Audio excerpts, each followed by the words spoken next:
اور معذرت کے ساتھ اہل تشیع جو اپنے آپ کو شیعان علی کہنے کا دم بھرتے ہیں، ان کے اندر بھی اتنی جرت نہیں ہے کہ یہ میڈیا میں آ کر کم از کم ڈھکے چھپے الفاظ میں ہی اصل بات امت کو بتائیں کہ ٹوٹی کمند کہاں. یہ ان کی بھی جرت نہیں ہے.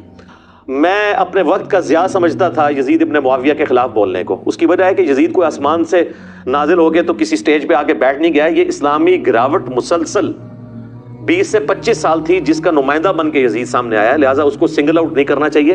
خرابی پیچھے سے شروع ہوئی ہے، اور جہاں سے خرابی شروع ہوئی ہے جب تک اسے آپ آئیڈینٹیفائی نہیں کریں گے تو پھر لوگوں کو بہانہ مل جائے گا کہ یزید کو لوگ گالیاں نکالتے رہیں اور اصل جو لوگ ہیں بیچ میں ان کو چھپا لیا جائے. کبھی عبداللہ ابن سبا کا نام لے کے ان کو چھپا لیا جائے، جو کہ کریکٹر ہی مولا علی کے دور میں آیا، اس کا شہادت عثمان رضی اللہ تعالیٰ عنہ علیہ السلام سے کوئی لینا دینا نہیں تھا. اور کبھی یزید کے پیچھے ایشو کو ڈائلیوٹ کر دیا جائے. تو یہ ایک سازش ہے. انشاءاللہ ہم تو اس سازش کا حصہ نہیں بنیں گے انشاءاللہ تعالی. ہم تو حق چار یار والے ہیں اور پنجتن پاک والے ہیں الحمدللہ رضی اللہ عنہم اجمعین وعلیہم السلام اجمعین. تو ہم انشاءاللہ تعالی اس سازش کا کبھی بھی شکار نہیں ہوں گے. میں اس پورے ایشو کو سمجھتا ہوں کہ اسلامک ہسٹری کا یہ جو سب سے ایک بھیانک جو حادثہ ہوا، واقعہ کربلا، اس کی جو ابتدا ہے وہ سیدنا عمر ابن خطاب رضی اللہ تعالیٰ عنہ علیہ السلام کی شہادت ہے. وہاں سے فتنوں کا آغاز ہوا اور اس کا اینڈ کربلا ہے، جس کے بعد امت کے دو ٹکڑے ہو گئے، سنی اسکول آف تھاٹ اور شیعہ اسکول آف تھاٹ، جو ہم آج تک بھگت رہے ہیں. سٹارٹ اس کا جو ہے نا وہ سیدنا عمر کی شہادت سے ہوا. اور سیدنا عمر کو کن لوگوں نے شہید کروایا، یہ بھی اگر ہم کھولیں گے تو پھر اس کو ڈیپ ڈگ کرنے سے بھی آل امیہ ہی آتی ہے. سیدنا عمر کا قاتل کون تھا؟ نام لیتے ہیں جی، وہ کہتے ہیں ایرانی تھا جی، ابو لولو فیروز تھا. سر ایرانی تو تھا، وہ غلام کس کا تھا؟ حضرت مغیرہ ابن شعبہ کا رضی اللہ تعالیٰ عنہ. اور بخاری میں یہ موجود ہے الفاظ. اور پھر اس سے اگلا تلخ پہلو یہ ہے کہ حضرت مغیرہ ابن شعبہ پوری زندگی حضرت معاویہ رضی اللہ تعالیٰ عنہ کے دستے راس رہے ہیں. اب اگر میں فلنگ دی بلینکس کرنا شروع کروں تو میں عبداللہ ابن سبا والا جو ڈھونگ انہوں نے رچایا ناسبیوں نے، اس سے بہتر سٹوری احادیث کی بنیاد پہ بلڈ کر سکتا ہوں کہ حضرت عمر کے قاتلین کون ہیں کہ جنہوں نے پورے اسلامک سسٹم کو نقصان پہنچا کے بعد میں اس کے اوپر قبضہ کیا ہے. اور اس کی سپورٹ میں بخاری کی وہ حضرت عمر کا آخری خطبہ بھی لا سکتا ہوں.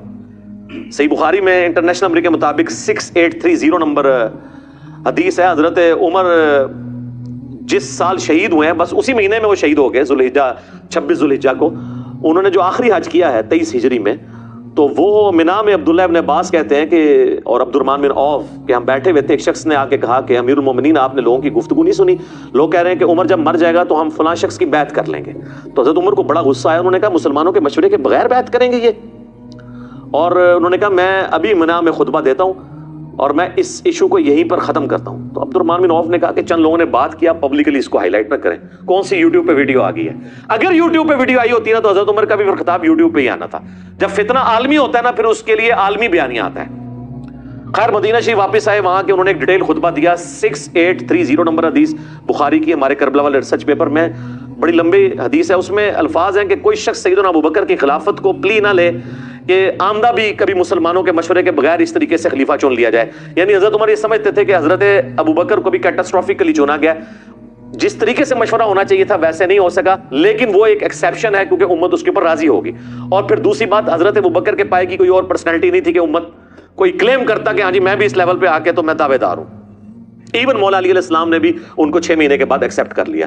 اس کے اوپر میری ڈیٹیل ویڈیو ہے، سیدہ فاطمہ کا قاتل کون، تو آپ دیکھ لیں، میں نے سارے ٹروتھ اس کے اندر ریویل کیے ہیں ایک ایک حدیث کے نمبر ڈسپلے کر کے. تو بہرحال حضرت عمر فاروق رضی اللہ تعالیٰ عنہ نے کہا کہ یہ چیما گوئیاں جو میں سن رہا ہوں نا کہ عمر مر جائے گا تو فلاں کے، تو ان کا مسلمانوں کے مشورے کے بغیر تم خلیفہ چنو گے؟ اللہ کی قسم اگر اس طرح ہوا تو پھر اس کا انجام قتل و غارت ہوگا. جس کی بیعت کی گئی اور جو بیعت لینے والے ہیں، یہ دونوں کے دونوں جو ہیں وہ خون ریزی کا شکار ہوں گے. اور حضرت عمر نے اس بیعت کو اسٹیبلش ہی نہیں مانا کہ جو تلوار کی دھونس پر لی جائے. تو یزید ابن معاویہ کی بیعت جو ہے تلوار کی دھونس پہ ہوئی ہے.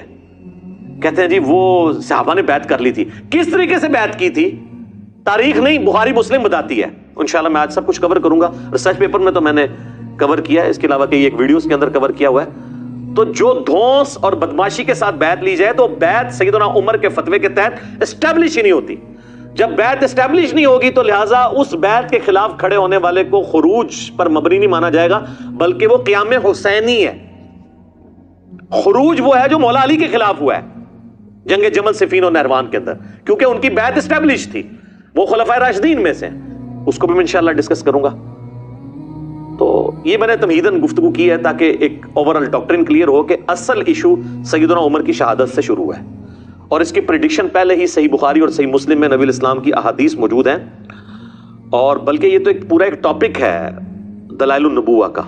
امام بیہقی نے آلموسٹ 3500 احادیث پر مشتمل کتاب دلائل النبوہ لکھی ہے. اس میں ساری نبی الاسلام کی پروفیسیز ہیں کہ آپ علیہ السلام کو ہم اللہ کا نبی اسی لیے مانتے ہیں کہ آپ نے اپنی وفات کے بعد 10 سال کے بعد، 20 سال کے بعد، 30 سال کے بعد، 50 سال کے بعد، 100 سال کے بعد، 500 سال کے بعد، ایون قیامت تک آنے والے واقعات بتائے ہیں، اور وہ اسی طریقے سے ہوئے ہیں.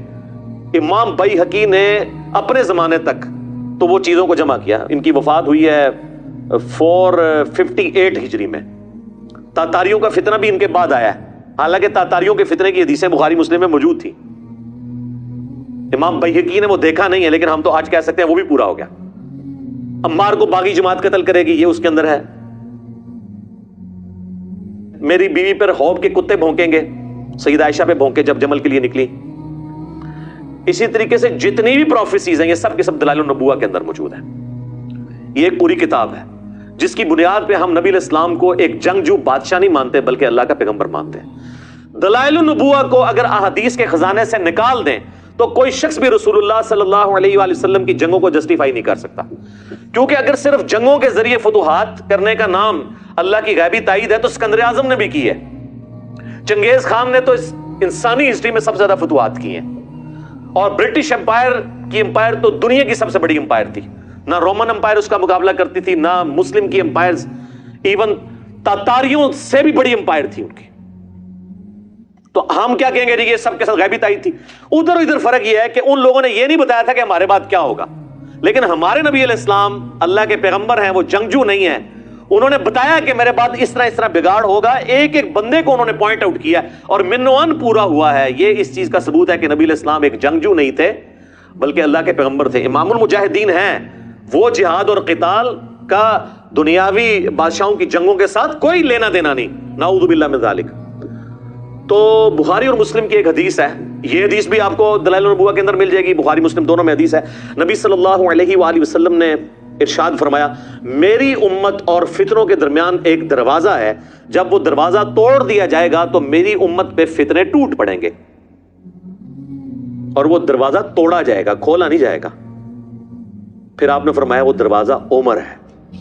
سیدنا عمر کو قتل کیا گیا تو مینجمنٹ کمزور ہونا شروع ہو گئی.